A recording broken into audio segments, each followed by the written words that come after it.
Okey. Selamat malam cikgu, saya Sharifah.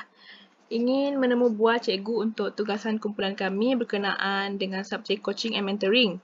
Jadi untuk soalan yang pertama, bolehkah cikgu ceritakan sedikit tentang diri cikgu, latar belakang dan berapa lama cikgu telah mengajar? Itu saja soalan yang pertama. Okey, hai Sharifah. Hai. Saya Yanisha Azika binti Effendi. Latar belakang, saya seorang guru lah yang berkhidmat di SMK Sarifah, Sabah. Lama-lama saya mengajar, hampir menjejak 1 tahun. Saya merupakan guru baru yang baru saja berposting tahun lepas. Okey, itu saja. Itu saja. Terima kasih cikgu. Seterusnya, soalan yang kedua. Siapakah? Tak ada ke? Mana orang baca ni? Tak ada, saya lah baca. Okey, soalan yang kedua. Adakah cikgu berpendapat bahawa semua program bimbingan dan pementoran serta acara yang telah diadakan di sekolah cikgu memberi manfaat kepada guru dan pelajar?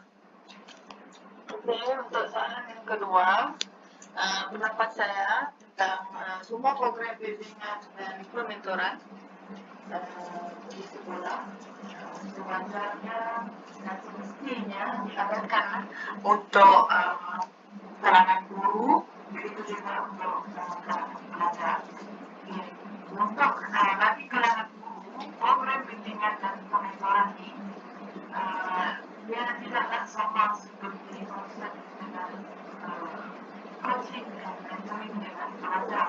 Cuma guru ini kebiasaannya apa yang kita orang selalu terapkan di sekolah adalah peer coaching. Itu sama guru lah. Tambahan pula saya seorang guru baru yang diwajibkan untuk membuat PPGB, iaitu khasnya untuk guru baru. Dalam itu, guru baru akan diberi seorang guru mentor selama 1 tahun. Selesai satu tahun, mempunyai apa, lengkaplah tugasan yang wajib untuk semua guru baru sekarang. Okay, jadi dalam program itu akan ada seorang guru mentor. Jadi kami sebagai guru baru memang akan sentiasa merujuk guru mentor apa saja tentang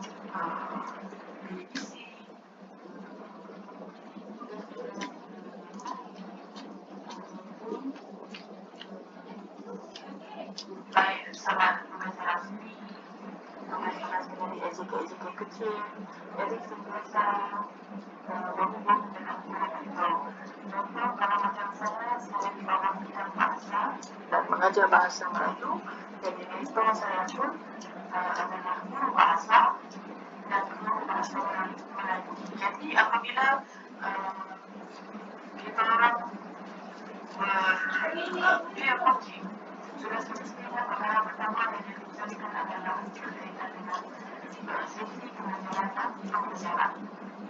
Bagaimana kita berkesanan kalau belajar, kita menjadi murid, macam mana tingkah laku murid, saksian, tahap kemampuan, tahap kebolehan, kaedah mengajar dan sebagainya. Itu kalau dengan pelajar, program bimbingan dan pementoran ini yang penting salah satunya adalah untuk membentuk menjadi seorang yang telah termasuk dalam Kementerian Pendidikan sekarang adalah menjadikan seorang menjadi anak yang baik lagi penting, yaitu anak yang bersih. Jadi kita nak menjadikan seorang pelajar yang mempunyai integritas yang baik, mengenai kementerian dalam falsafah pendidikan kebangsaan, jasmani dari segi jasmani, emosi, keimanan dan rohani. Jadi dalam bentuk pelajar menjadi seorang yang berguna, mestilah ada program bimbingan profesional. Salah Betul. satunya adalah wujudnya unit bimbingan dan konseling di semua sekolah, sekolah swasta.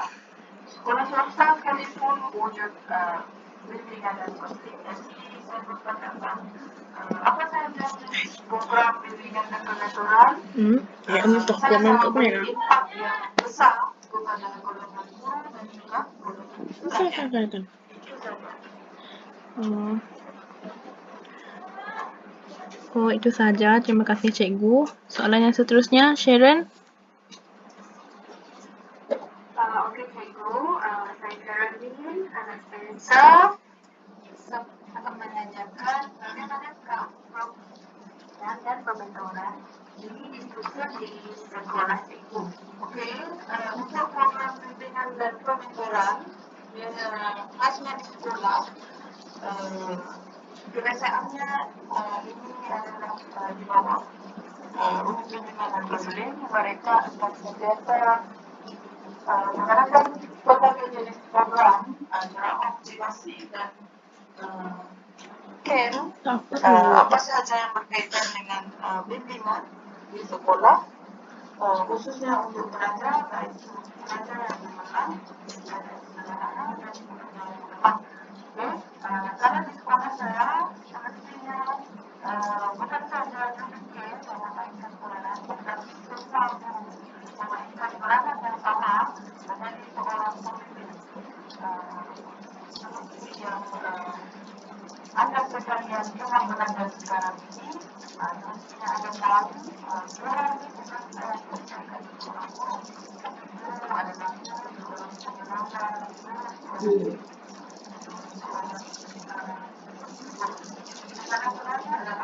jadi untuk mendidik seorang pelajar program bimbingan dan ini secara rapi dari sesi dari sesi yang pertama, sesi yang kedua, sesi yang ketiga dan seterusnya.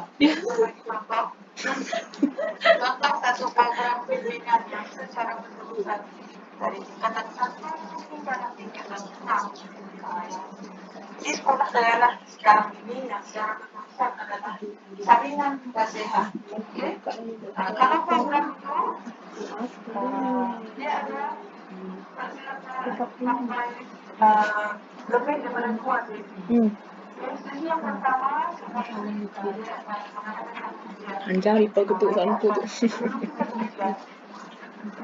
saringan nasihat. Kan enggak lagi aku kakak asal dalam. Sebab daripada saringan nasihat itu mendapat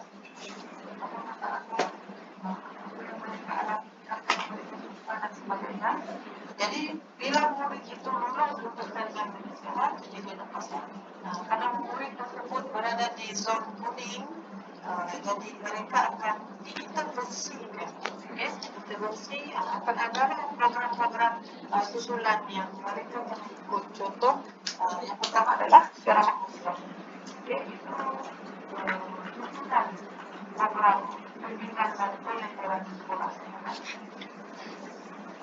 Okey, terima kasih Cikgu untuk jawapan itu tadi. Sekarang saya serahkan untuk soalan yang seterusnya. Apa ikah? Selamat petang, Cikgu. Saya. Tanya. Apakah cabaran terbesar yang dihadapi semasa pelaksanaan program bimbingan dan pembinaan? Okey, cabaran terbesar yang dihadapi semasa pelaksanaan program semestinya pertama adalah kumpulan sasaran. Kumpulan sasaran biasanya pelajar kalau guru yang membuat satu program bimbingan dari pemasaran, jadi kumpulan sasaran akan pelajar. Masalah terbesar adalah kehadiran. Kita nak memberi satu bimbingan dan satu pembenturan dengan pelajar. Jika tidak hadir, dia menjadi satu masalah. Sedangkan objektif dia adalah untuk membimbing. Kalau tidak hadir, itu menyelesaikan masalah yang besar.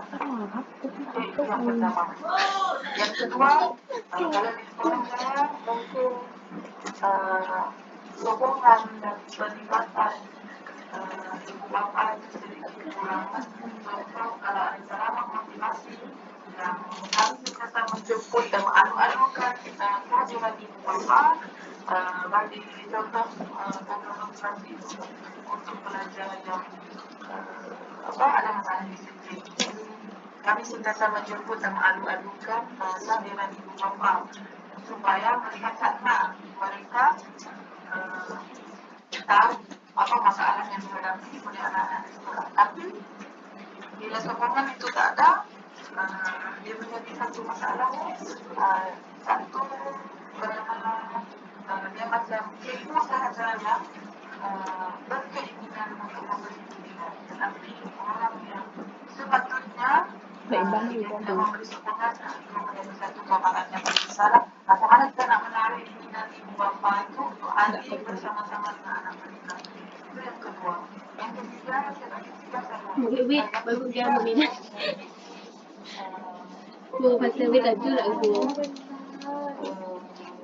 Ada perancangan atau semua itu menjadi cabaran juga.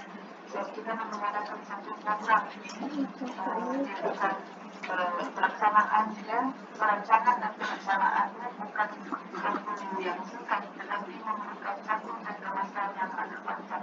Sebelum, selepas, semasa dan selepas program itu dilaksanakan.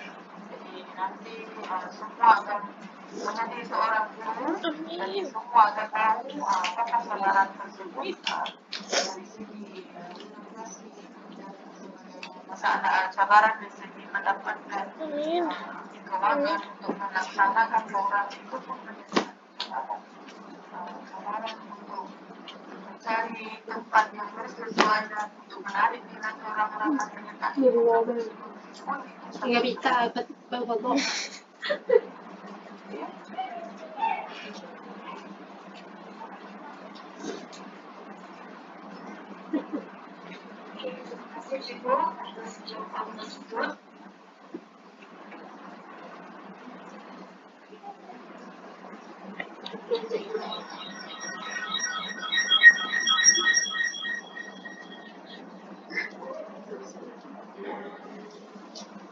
Untuk soalan yang terakhir dari saya iaitu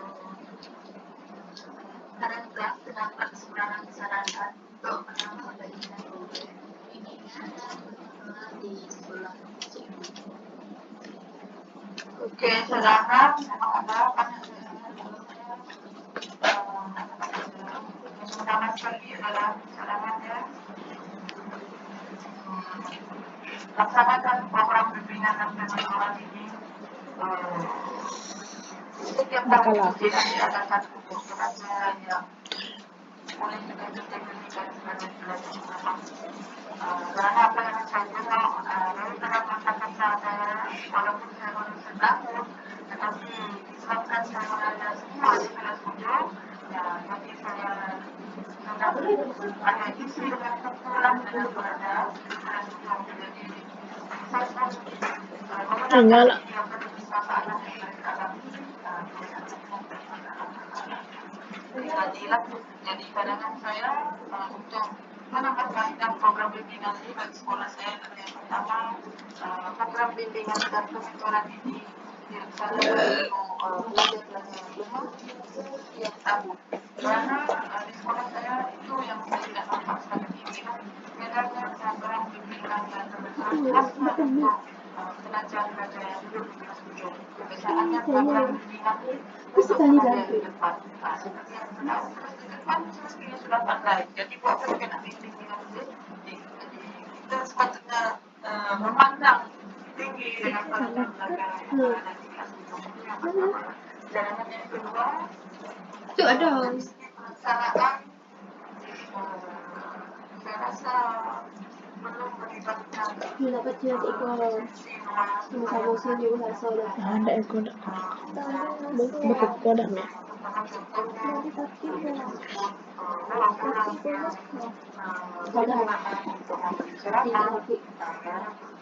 Tidak tapi.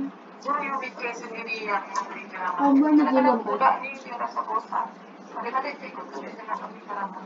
Tapi kalau kita jemput orang dalam, mungkin boleh menarik minat para belajar. Mungkin orang tua ni ada banyak aktiviti. Cuma Dipotong. kita tahulah cikgu pun ada Nanti ya, banyak tugas tekan lain. tengah. Saja untuk UBK pun ada banyak tugas lain. Tugas luar daripada kawasan sekolah. Sama dengan Nisa. Kenyang. Jadi Bumi kita bisa. program itu dia sangat berharga. Yang ketiga, cadangan dia pelaksanaannya itu mungkin lebih teratur dan lebih realistik lah. Realistik maksudnya kita membuat satu program itu kalau objektifnya untuk membimbing tiga-tiga saja, di akhir program itu mestilah mencapai kita mengajar kita juga sekarang ada anak pelajar yang paling senang dengan bimbingan dan curriculum. Tapi saya rasa sekarang sekolah saya menuju ke arah kecenderungan sebab sekarang ini kami diwarisi oleh pihak pengurusan yang sangat kebal, ketat dan mempunyai semangat yang sangat tinggi. Sehingga kami daripada golongan guru memberi sokongan yang sangat tinggi kepada pihak pengurusan. Sekarang ini kami pun telah merancang untuk mengadakan berbagai jenis program yang akan dilaksanakan pada tahun 2020, 2025, khususnya untuk semua lapisan pelajar, baik pelajar semasa, pelajar sederhana, dan pelajar yang cepat. Tetapi pelajar menengah sekarang ini sedang merancang untuk tahun yang akan datang. Jadi saya rasa kadang-kadang saya risau dengan harapan atau berkaitan dengan nilai Sampai itu undang.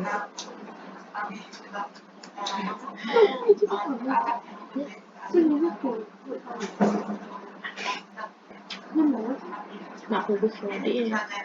Aku mantul.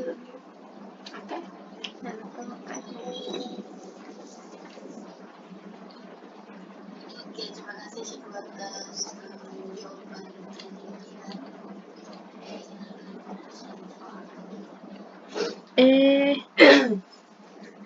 Okey, itu sahajalah sesi temu bual kita hari ini. Thank you, Cikgu.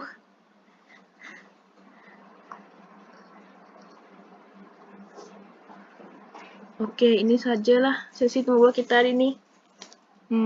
Okey. Terima kasih, Cikgu.